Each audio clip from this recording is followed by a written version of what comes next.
Bismillah, alhamdulillah, salatu wassalamu ala rasulillah. Hello everyone and welcome back into our sessions about pathophysiology of congenital heart disease. Today we'll be talking about regurgitant lesions. Although regurgitant lesions are not a main bulk of congenital heart disease, but there are causes for valves to regurgitate congenitally. Most of what we see is acquired or secondary to other disease or surgery or chamber dilatation, but there are causes that are quite congenital. I'll start with the most important lesion and the most common that probably we see, which is mitral valve regurgitation. Just in short, MR. So mitral valve regurgitation congenitally can be caused by mitral valve prolapse, myxomatous mitral valve in association with other valves disease like common AV canal and so on, or left ventricular outflow tract obstruction with mitral valve involvement. Many types: congenital double orifice mitral valve cleft. Many causes that can cause mitral valve regurgitation. We will be talking about the pathophysiology in terms of what if the regurg or the mitral regurg is mild, moderate, or severe, and then its effect on different items from which we can conclude a reasonable understanding of pathophysiology. So mitral regurg, when it's mild, and this can be judged by echocardiography, mild mitral valve regurg should not produce any chamber dilatation. And which chamber it usually affects? It affects its related chamber, which is the left atrium just above it and the left ventricle just below it. And the chamber dilatation, if happens, it's a direct effect of volume overload. When we have mitral regurg, we have some of the cardiac output that should have been ejected through the aortic valve coming back to the left atrium through the mitral regurg, regurgitating mitral valve, and hence we have now extra volume going back to the left atrium, which needs to be pumped back again to the left ventricle, causing that volume overload on the left atrium and on the left ventricle.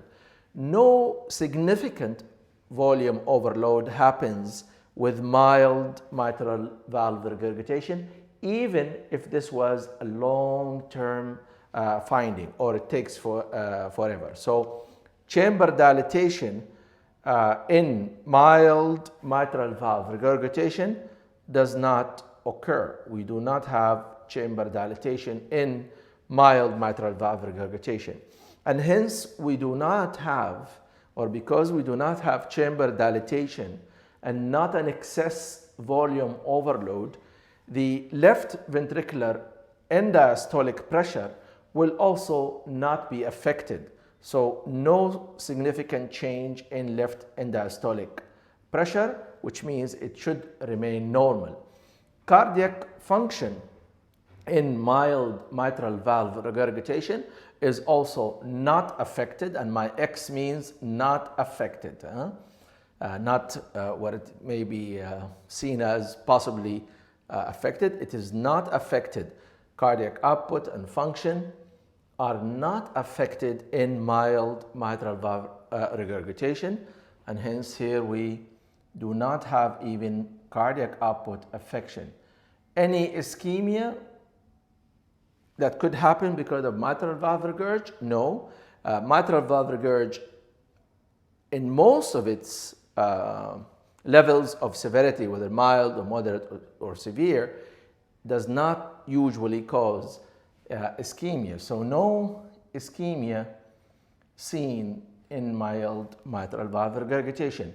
Arrhythmias, if the congenital cause was a cause that can be associated with arrhythmias like mitral valve prolapse, myxomatous mitral valve, hypertrophic cardiomyopathy with the involvement of the mitral valve, cleft or partial AV canal, which they on their own have inherent other causes for arrhythmia, may have arrhythmia with mitral regurg, but pure mitral regurg, just the effect of mitral regurg on arrhythmia is null.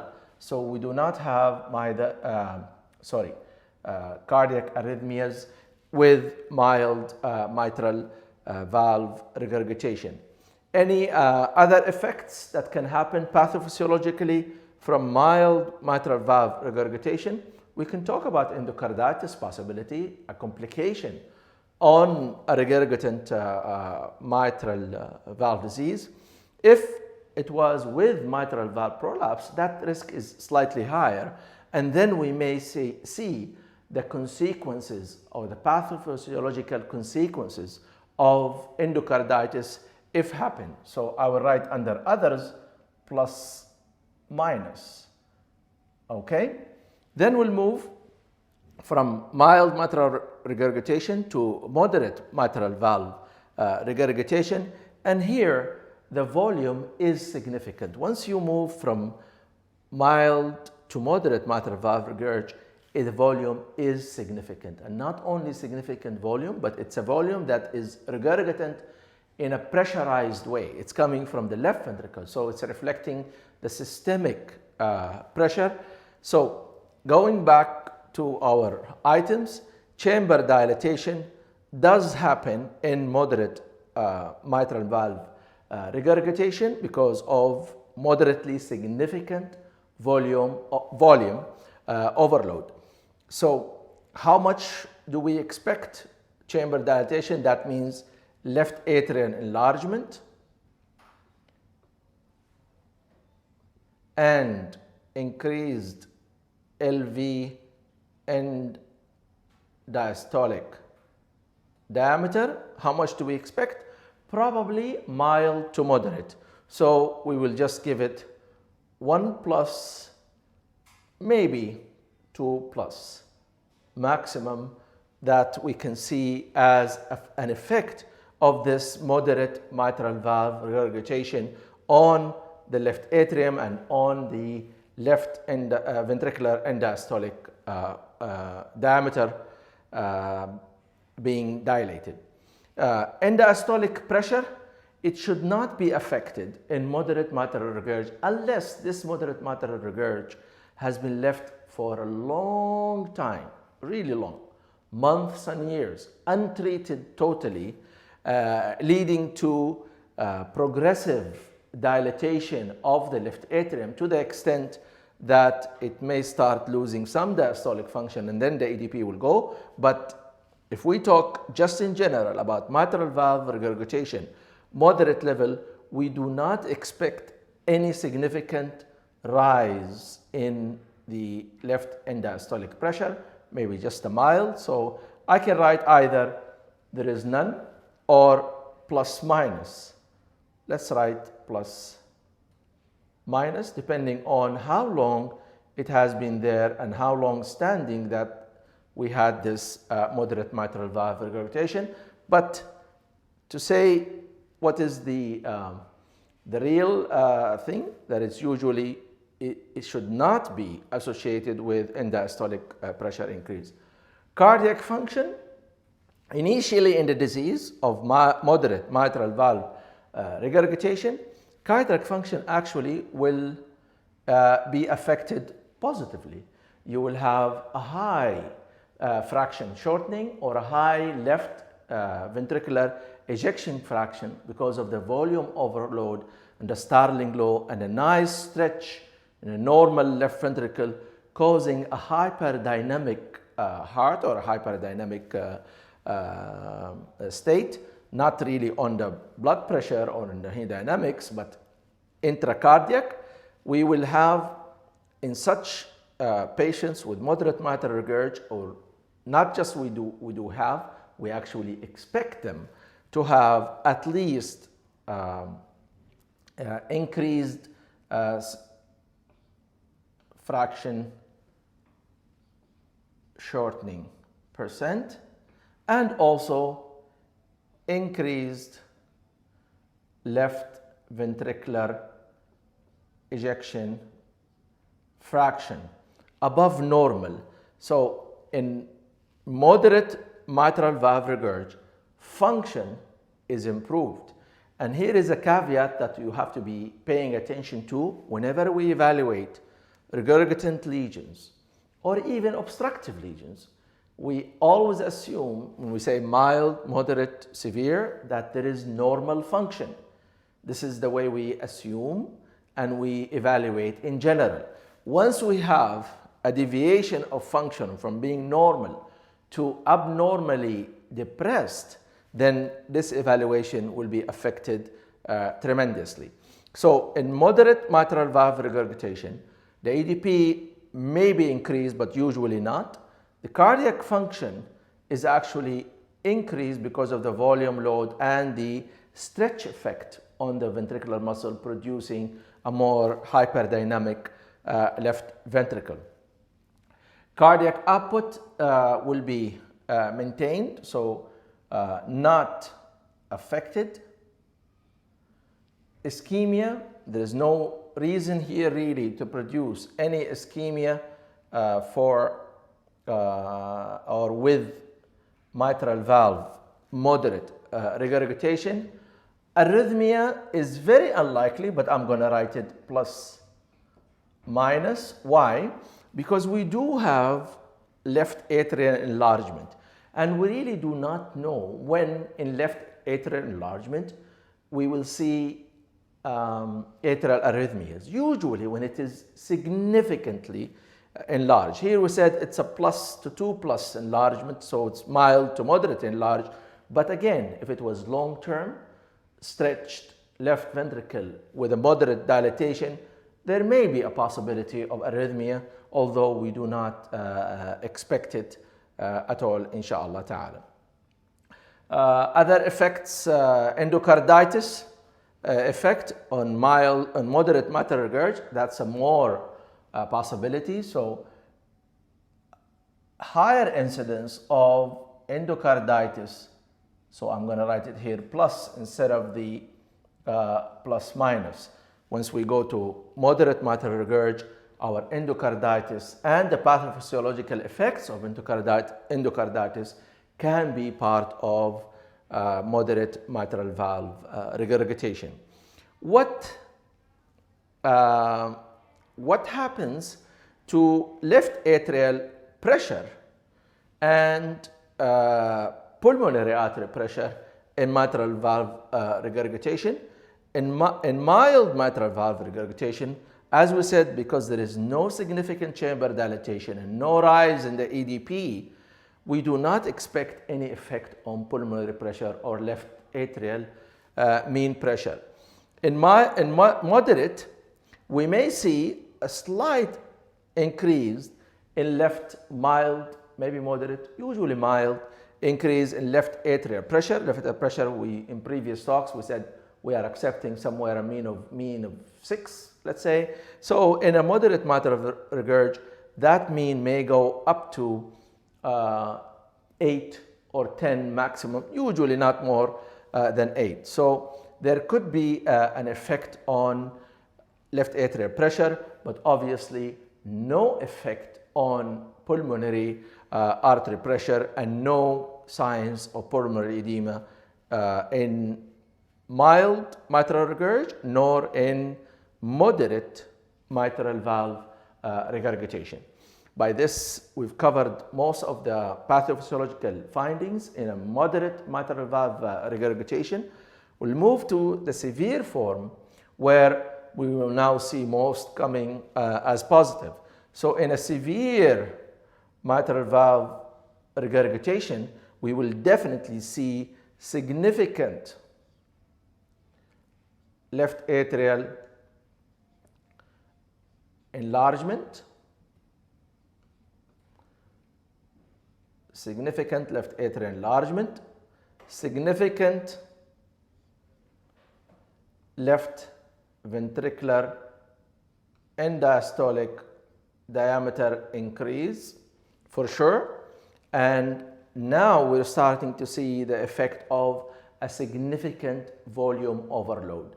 We are losing now with severe mitral regurg maybe something like 40 to 60%, probably 40%, closer to 40% of the supposed to be ejected cardiac output through the aortic valve going back to the left atrium, and that's quite a bit of volume, especially that I have said it is a volume that is transmitted with pressure, not just a volume going with low pressure.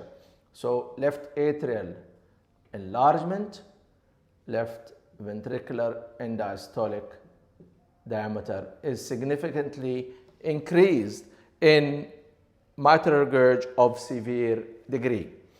End diastolic pressure, obviously, once we have such significant dilatation and volume overload, possibly even volume stagnation in those chambers, we may get, or we will get, an increased left atrial pressure due to an increase in left ventricular end diastolic pressure. So the end diastolic pressure will be elevated at least moderately in severe mitral valve regurgitation, and if left untreated for a long time, it may be elevated significantly and severely, leading to more pathophysiological effects, which I'll come back to.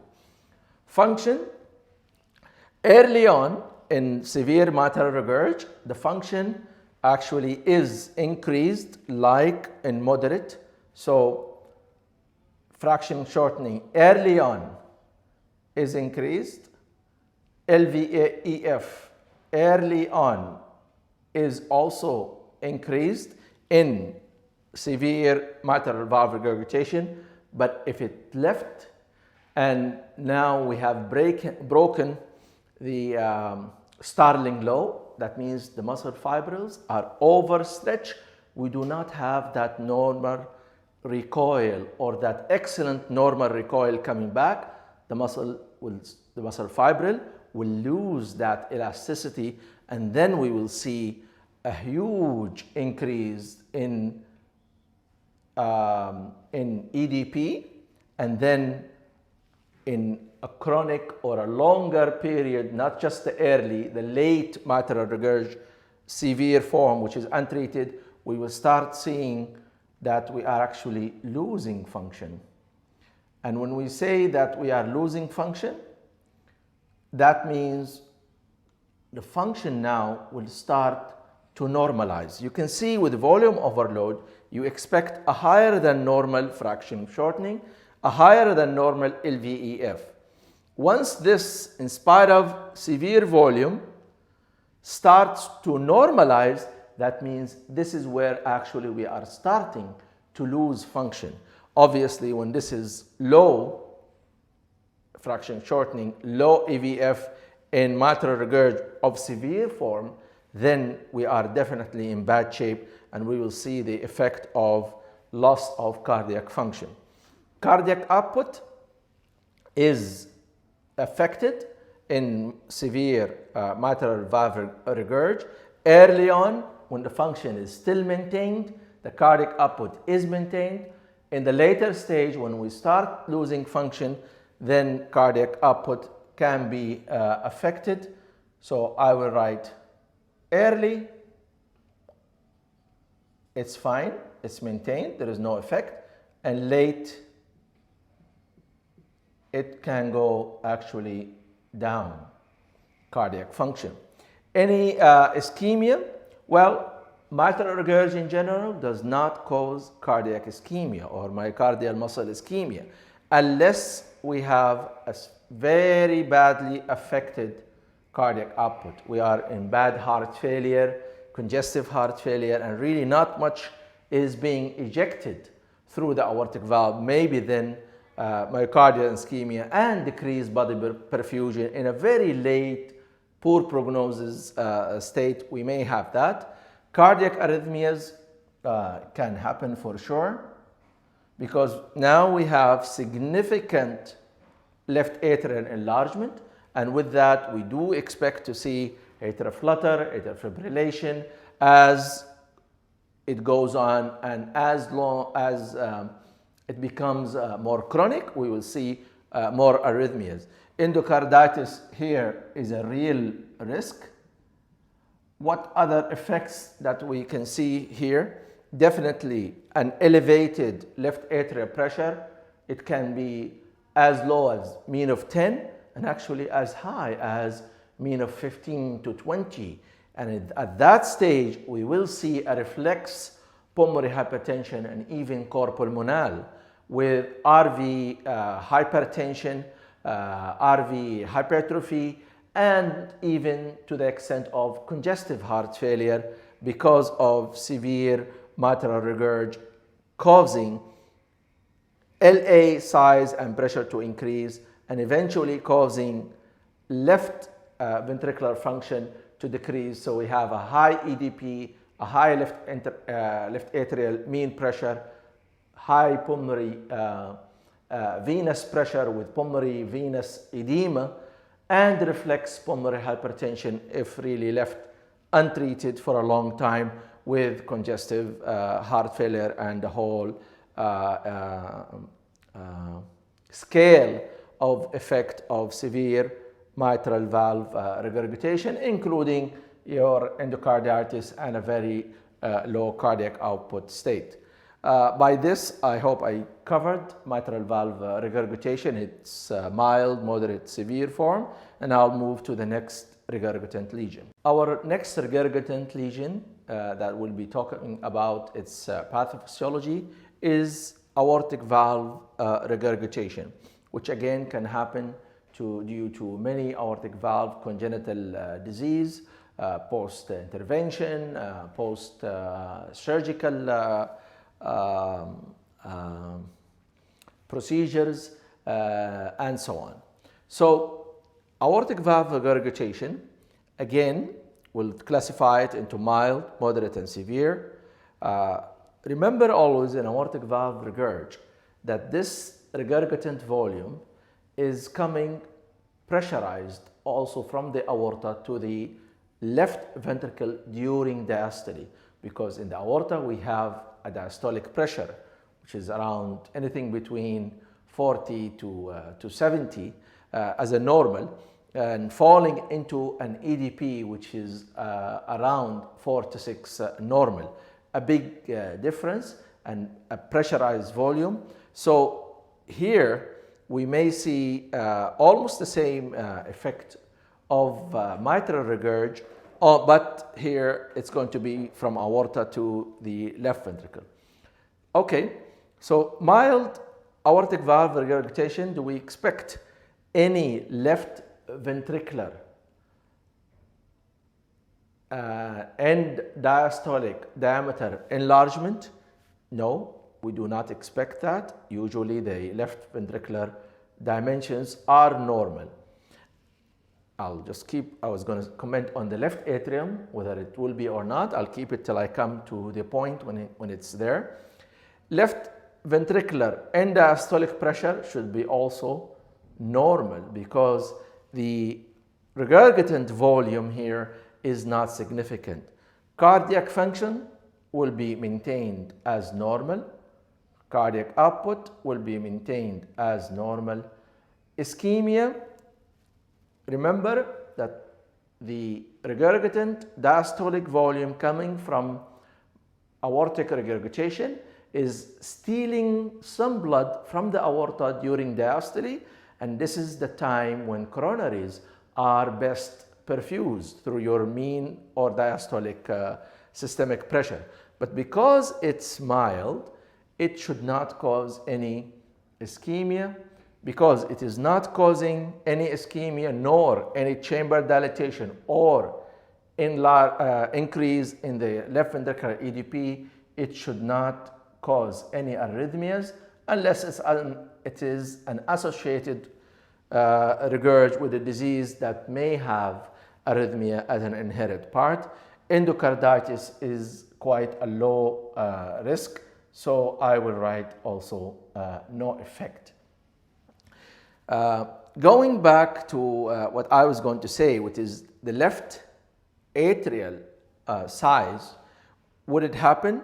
No, it will not happen, because in aortic regurg, it's totally dependent on increasing the EDP, the left ventricular size significantly, then the left atrium may start increasing its mean pressure, and so on, increasing the size. So in mitral regurg, not much effect, in mild aortic valve regurgitation, no effect on chamber size, EDP, function, cardiac output, ischemia, arrhythmia, and others are not there. Obviously, no pulmonary edema and no increase in left atrial pressure. Moderate aortic valve regurgitation, chamber size, we may start seeing mild increase, I'll just say 1+, on the left ventricular end-diastolic diameter. We will see a mild, just 1+, not much more than that. We do not expect a ++ or a 3+ enlargement in the left ventricular end-diastolic pressure. And because it's only mild effect there, and the EDP is usually maintained normal, because we do not expect any much effect on function, at least in the early and the moderately long term of presence of moderate aortic valve regurg. We do not expect much increase in the EDP or any change significantly in the left ventricular end-diastolic diameter, and hence the left atrium should not be affected, neither pressure nor size in moderate aortic valve regurgitation. The cardiac function, just before the cardiac output, function is maintained, not only maintained, it's actually improved, because again, it's a left ventricular volume overload, not severe, not taking long time or presence being there for a long time. Then with the Starling law, with the overstretch of your myofibril and a normal nice recoil, we get actually an increase in function in moderate aortic valve regurgitation. So increase fraction, shortening percent, and increase in the LV ejection fraction. That's a must actually to have, so I can call this still a moderate aortic valve regurgitation. Cardiac output is quite maintained.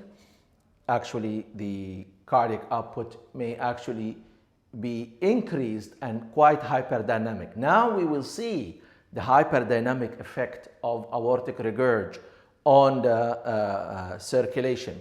So cardiac output either not affected or increased actually. And we will see a quite hyperdynamic circulation. What do I mean by hyperdynamic circulation? Now we're losing significant volume from diastole, and your pulse pressure, the difference between systolic and diastolic pressure, which is usually normally less than 40 or equal millimeter mercury pulse pressure. Now, in moderate regurg, it may actually reach anything between 40 to 50 pulse pressure difference. And because of that, if we assume, let's say, a systemic blood pressure of 120/80 as normal, if we apply the rule of 40 to 50, let's say we minus 50, we'll start seeing 120/70 or 60. See, now it's a wider pulse pressure, and the pulses will actually be bounding large volume because of hyper dynamic circulation. And hyperdynamic circulation, it in itself has some pathophysiological effects. Okay, so let's take that out. And let's go back to our items that we have put. So moderate aortic valve regurgitation gives us a hyperdynamic circulation, possibly increased cardiac output, not a decreased cardiac output. Would it give ischemia? Now we are losing good volume in diastole from the aorta, which is the time when the coronaries are fed. No, it should not give any ischemia, so no possibility of ischemia, because again, the pulse pressure or the mean blood pressure or the diastolic pressure is not so low not to perfuse the coronaries, and we know coronaries are well protected by your adrenals and your cortisone, your adrenaline and so on, to maintain them dilated and receiving their cardiac output which is needed, unless this is now aortic regurgitation in the face of atherosclerosis, which is not our part, not in the, at least in the pediatric age in general. But if there is atherosclerosis complicating the picture of aortic regurgitation, even moderate, you may start seeing some ischemia. But when we talk about generalities, we do not have to include every other possibilities. So ischemia is not possible in general in aortic valve regurgitation. Does not happen in general, can happen in specific and certain situations. Arrhythmias, we said we have 1+ increase in left ventricular end diastolic pressure. We do not have significant ischemia. We do not have left atrial enlargement that is significant, so we do not expect arrhythmias as a direct cause of moderate aortic valve regurgitation. Obviously, endocarditis is a reality here, at least 1 to 2+, with all its pathophysiological effect. Any pulmonary edema effect, any core pulmonale effect? No. It's well tolerated for a long time. Even the long-term moderate aortic regurgitation should not give you a significantly increased EDP, because the left ventricle can handle such regurg for many long years. We move to the obvious, which is severe aortic valve regurgitation, and here we should be seeing all the effect of this significant volume overload that's happening on the left ventricle during diastole. So chamber dilatation, yes, at least 2+ to 3+, even more. So significant chamber dilatation, left ventricular end diastolic volume is increased significantly. And because we have an increased left ventricular end diastolic pressure with a significant volume overload during diastole, the EDP will not be normal, and we expect the left ventricular end diastolic pressure to be mildly to moderately elevated in compensated aortic valve regurgitation severe form patients. But in uncompensated, then it may actually be severely elevated. So the EDP will be raised.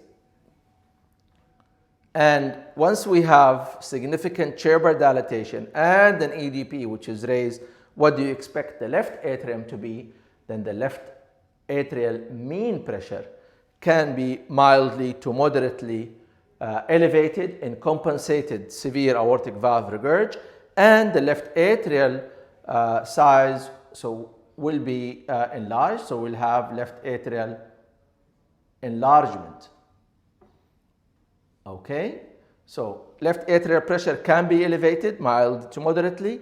Left atrial size can be increased in compensated severe aortic valve regurgitation.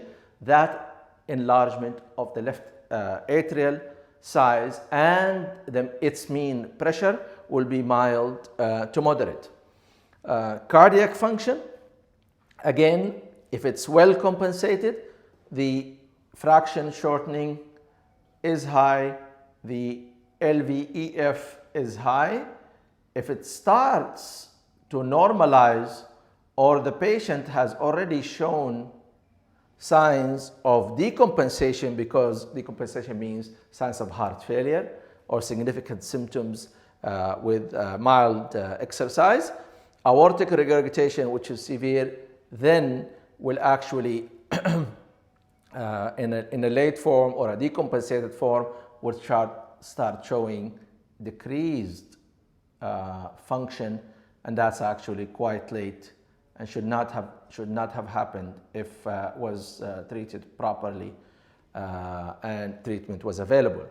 Cardiac output, initially in the compensated severe aortic valve regurgitation, again, cardiac output is expected to be increased, and a very significant hyperdynamic circulation with a huge pulse pressure of over 50, more actually closer to 60. So a normal BP of 120 over 80 may actually become 130 over 60 or 50 even, causing a significant difference between systole and diastole, a very bad hyperdynamic circulation. But again, this is still in the compensated form of severe aortic valve regurgitation. Ischemia, in the compensated form of severe aortic valve regurgitation with still hyperdynamic circulation and elevated fraction shortening and LVEF, we should not see ischemia at rest. Maybe we can see ischemia with moderate exercise, but mild exercise should also not show you that. In the uncompensated form, where we started losing function and the EDP now is high, and your diastolic pressure and the mean pressure is quite low, then we might see ischemia. So here, ischemia starts, and I'm going to write it as plus minus because it is dependent on whether it is compensated or not, and whether we have started to show decreased cardiac function and a significantly elevated EDP with a significantly lowered aortic diastolic pressure. I'll just take a few minutes or a few seconds just to tell you how that affects your coronary perfusion. We know that you need around 15 millimeter mercury between the arteriolar and the venular part of the capillary circulation to perfuse well. So if we assume a venular pressure of around 10 to 10, let's say, okay, a venular pressure of 10, and we need a gradient of at least 15 to push minimal blood. So arteriolar pressure should be at least 25, okay? And to maintain this arteriolar pressure, you probably need an arterial pressure of at least 40. And this is, if it's coronary, this 40 is the diastolic pressure. So 50 may be still okay. We may not see the ischemia, but once we hit a mean blood pressure of 40 or a diastolic pressure of 40 even with a slightly higher mean, we may start seeing ischemia effect because of severe aortic valve regurgitation. Arrhythmias can happen because of two factors. The main factor is the left atrial, left ventricular significant chamber dilatation, which will not happen if the heart or the cardiac output is maintained, and it is again a compensated aortic valve regurg. If it's decompensated, we can see ventricular atrial arrhythmias because of the different reasons I just mentioned. So compensated, probably no arrhythmia. Decompensated, we will have arrhythmia. Other causes, significant effect or predisposition to endocarditis, yes, plus in severe form of aortic regurgitation. Not only that, if we go to the decompensated or becoming or losing function, what I mean losing function, losing left ventricular function, then the EDP will shoot up and becomes high. Left atrial pressure will also be high in the decompensated form of aortic valve severe regurgitation, and we will have the congestive heart failure again with signs of pulmonary edema, reflex pulmonary hypertension, and RV hypertension. And if that goes for long, we will have significant congestive heart failure. And this is one of the worst heart failures that can really happen, because it carries with it all the factors that makes it a bad one when it's decompensated. Chamber dilatation, EDP high, cardiac output decrease, possibility of ischemia, possibility of arrhythmia. Imagine all of these factors playing a role in the pathophysiology of decompensated aortic valve severe regurgitation, and you will know how seriously ill those patients are.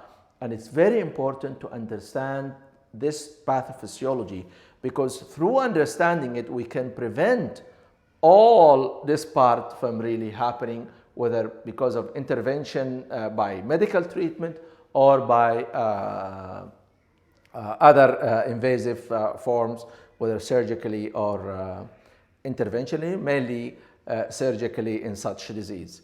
By this, I would have completed aortic valve regurgitation pathophysiology in a more summarized, brief way.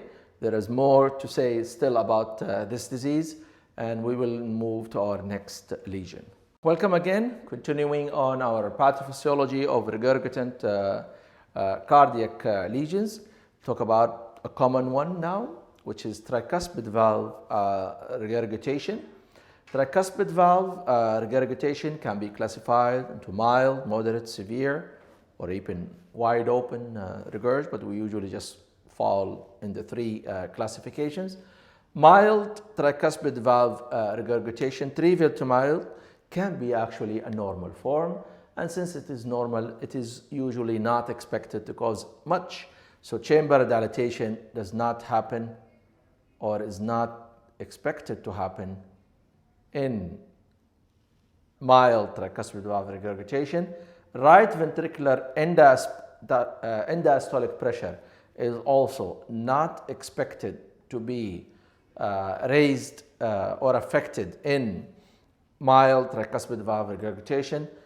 Right ventricular function is also maintained with isolated mild tricuspid valve regurgitation. Cardiac output is maintained and not affected in mild tricuspid valve regurgitation. Obviously, no ischemia. And because the chamber, the RV is not dilated, the EDP is not high, the right atrial size will be normal, and hence we will have no significant arrhythmias, unless the tricuspid regurg is congenitally caused by a lesion that can have arrhythmias. Let's say Epstein malformation of the tricuspid valve, but this time with a mild regurg. It is associated with accessory pathways and may have supraventricular tachycardia.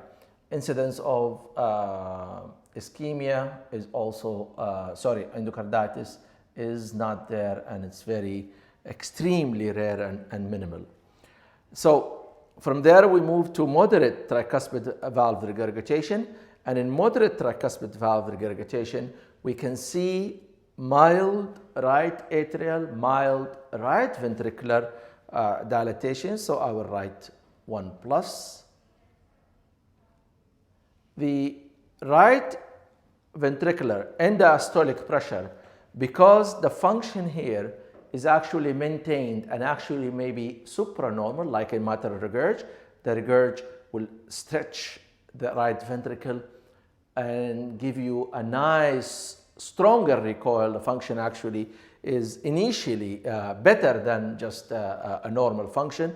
The EDP should not be affected. We said the chambers, the right ventricular end-diastolic diameter, the right atrial size are 1 plus, mildly enlarged.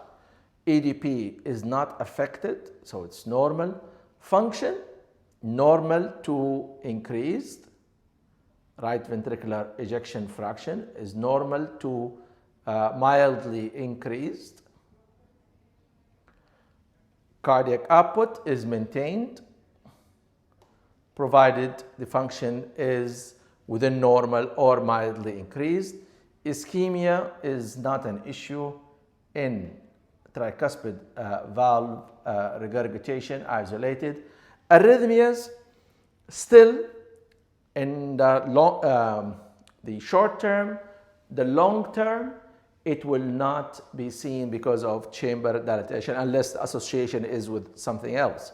But if this moderate regurgitation has been very long standing, years, many years, then the right or the progressive right atrial dilatation may give us some atrial arrhythmia. So I'm going to write it here plus minus. Endocarditis on a moderately regurgitant tricuspid valve is also a plus minus and more close to a minus. It's unlikely to happen. What about right atrial pressure?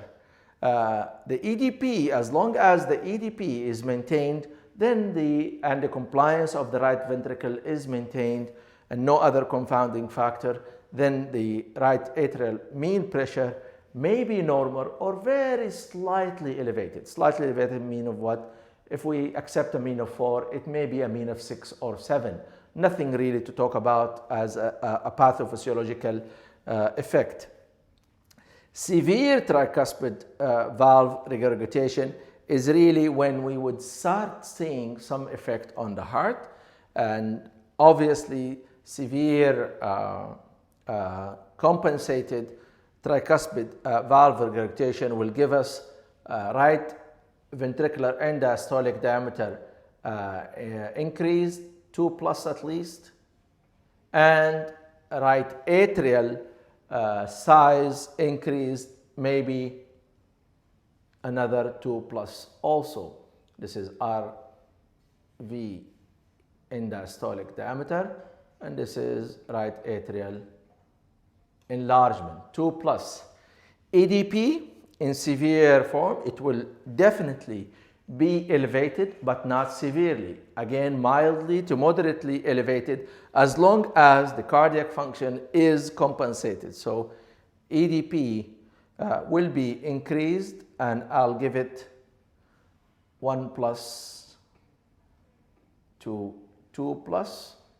Increase in the EDP function, RV function, if it is not the long-standing tricuspid regurgitation leading to burnout of the right ventricular systolic and diastolic function because of loss of myofibril elasticity, because of a long-standing untreated regurg, then in compensated tricuspid valve regurg, which is severe, cardiac output and function should be maintained unless it's decompensated. So I'm going to write plus, minus, and plus, minus, because in decompensated it will be affected. That means function will go down, cardiac output will go down, and in the compensated form, no, it should not be affected.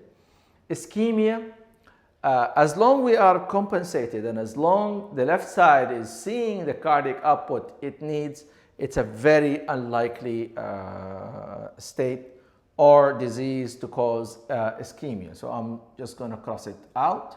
Ischemia is very unlikely.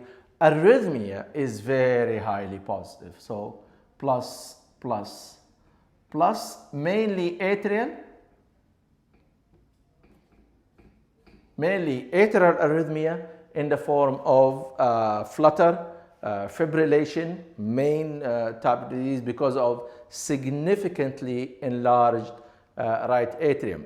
Endocarditis here will take also 1 plus, so we can start seeing endocarditis risk with severe tricuspid valve regurgitation.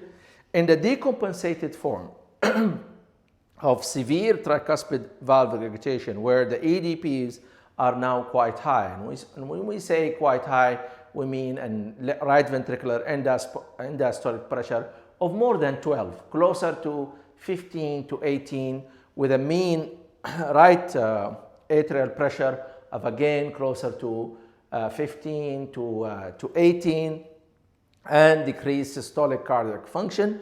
In this stage, we will have a significant venous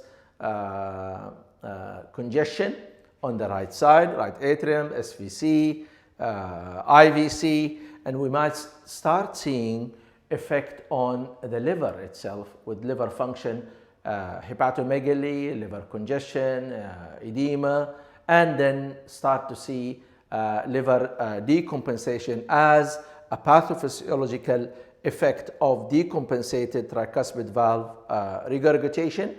And obviously, if it was free regurg, that's open regurg, sometimes we can see that acutely in road traffic accidents. You could rupture the tricuspid valve apparatus with just free tricuspid regurg. Those patients actually present with acute liver decompensation because of the sudden rise in the right atrial pressure. Obviously, in the more chronic, the usual one, it takes years before severe regurg, tricuspid valve regurg, causes decompensation and causes systemic venous effects on the liver or elsewhere.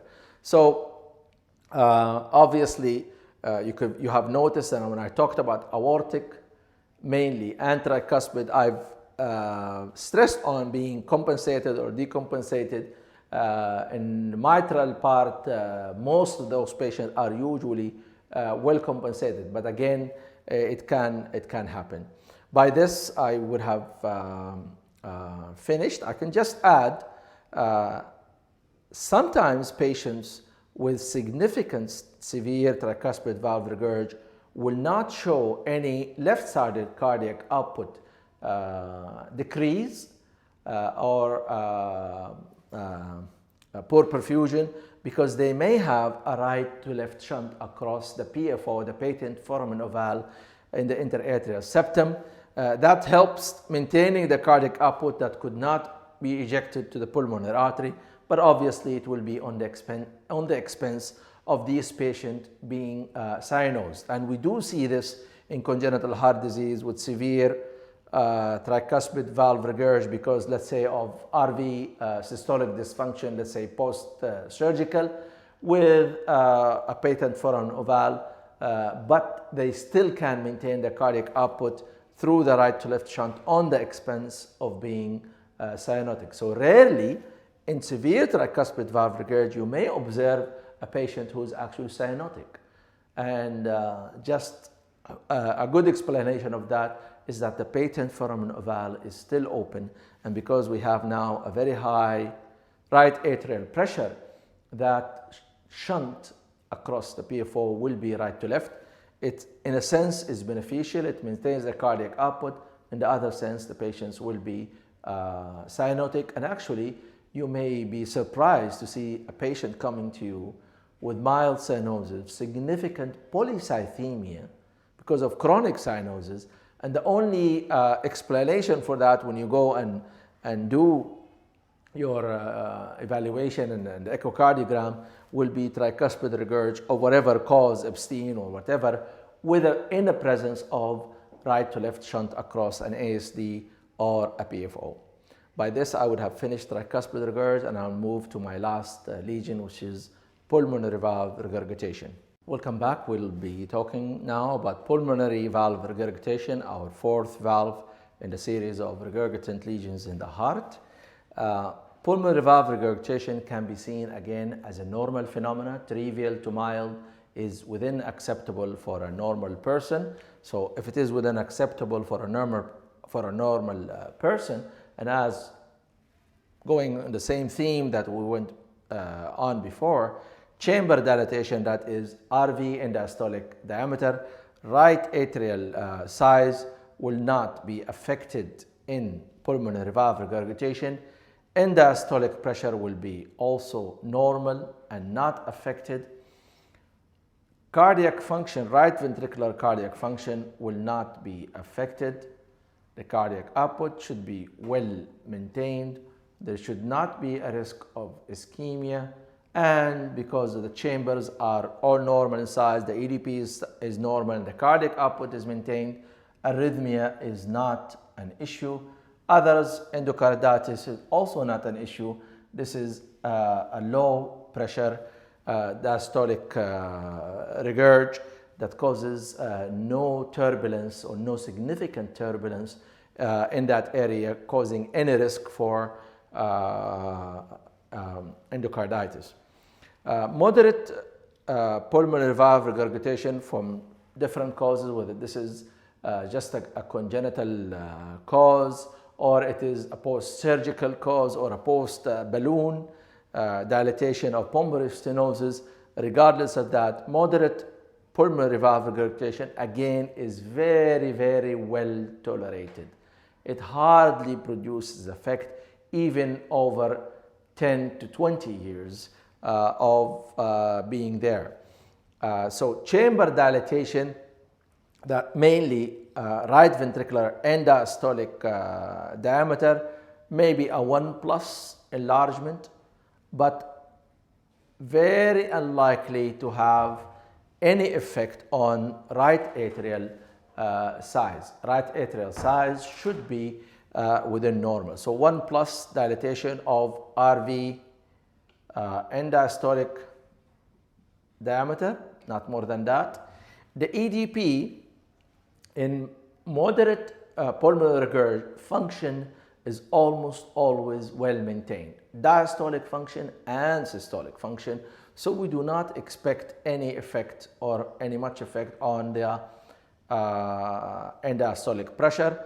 Right ventricular function should be normal, so not affected, or possibly a better, I drew it interrupted arrow, because it could be possibly better, could possibly increased fraction shortening or ejection fraction of the right ventricle. Cardiac output is not affected, it's maintained. Risk of ischemia is not there. Arrhythmia, because we do not have significant right ventricular diastolic enlargement, nor right atrial enlargement, nor loss of any cardiac output, then arrhythmia is not there also, and also endocarditis is not a great risk. Let's move to severe pulmonary valve regurgitation. This regurgitation is again a low pressure regurgitation in a normal, no pulmonary hypertension, no severe associated peripheral pulmonary stenosis. Talking about just pure severe pulmonary valve regurg, let's say post-tetralogy of fellow repair or post-balloon dilatation. It takes many months to many years before we start seeing any effect of this significant volume overload. Ejection regurgitant fraction of over 30% or around 30 to 40%. That's when we call it severe pulmonary valve regurgitation. So do we expect right ventricular end diastolic diameter to be increased? Yes, at least 2+. Right atrial pressure. Right atrial pressure may increase on with two other findings. If the right ventricular end diastolic diameter is not just a 2+, maybe it's now a plus, so it's severely dilated, then the annular or the tricuspid valve annulus will also dilate and will have, with severe pulmonary regurg, significant, moderate, maybe tricuspid regurg, and in that stage we will get right atrial enlargement. Or if the severe pulmonary regurg has been there for a long time and now the right ventricular and diastolic pressure can be is affected, say plus, obviously then we will see an increase in the right atrial mean pressure, and with that an enlarged right atrium. Cardiac function, in most of the patient, it will be quite maintained unless this this pulmonary regurg has been left for many years. And we talk about many years, usually averaging 10 years, 10 to 15 years. So really, those severe, it's a more benign type of disease. And maybe we're calling it benign because our way of evaluating pulmonary regurg is not as good as evaluating the aortic regurg. And maybe we're actually behind in knowing the real pathophysiological effect. But with the tools we have today, we know that even severe pulmonary valve regurgitation can be well handled. So EDP may be elevated in severe ones, especially when it starts to decompensate. So I wouldn't actually say plus, I'll just give it a 1+, because the EDP, as long as it's compensated, and we know it's usually well compensated, I'll just give it a 1+ increase in the EDP. Cardiac function, it's a stretching volume overload lesion. So cardiac function initially in the compensated stage will actually, the ejection fraction will be of the RV will be increased, but later on will definitely start going down. And it is one of the parameters we follow whenever we see a slight decrease in RV fraction shortening or EF, then it's the time to start thinking about intervening to prevent such severe pulmonary valve regurgitation. Cardiac output is usually well maintained unless we have systolic and diastolic function significantly affected, right side significantly affected, then cardiac output may not be maintained. So I'll just give it a plus minus. Ischemia is a very unlikely happening. Arrhythmia, if we have significant chamber dilatation, significant EDP increase, significant mean right atrial pressure increase, then arrhythmias are a 1+. Endocarditis again remains a plus minus. It's quite a lesion that doesn't attract endocarditis significantly unless this regurg is coming from an abnormal valve, let's say a prosthetic valve or a tissue valve that has been put there. So pulmonary valve regurgitation, severe form, is again not much of an effect. And you see how the difference between it and severe aortic regurg. And the main difference here, because the aortic regurgitation is a pressure driven regurg, while here it's a low pressure driven regurg. But again, if left untreated for a long period, and sometimes if it is or it starts in the early congenital phase, that means in utero, the baby having severe pulmonary regurg for whatever reason, then we might see very early right ventricular affection, right atrial enlargement, congestive heart failure, hypoplasia of the pulmonary arteries because of decreased cardiac output going to that. But these are actually the very rare forms of pathophysiology of pulmonary valve regurgitation. By this, I hope I have reasonably covered regurgitant lesions of the heart, the pathophysiology of regurgitant lesions of the heart. And we will stop here and thank you for your audience.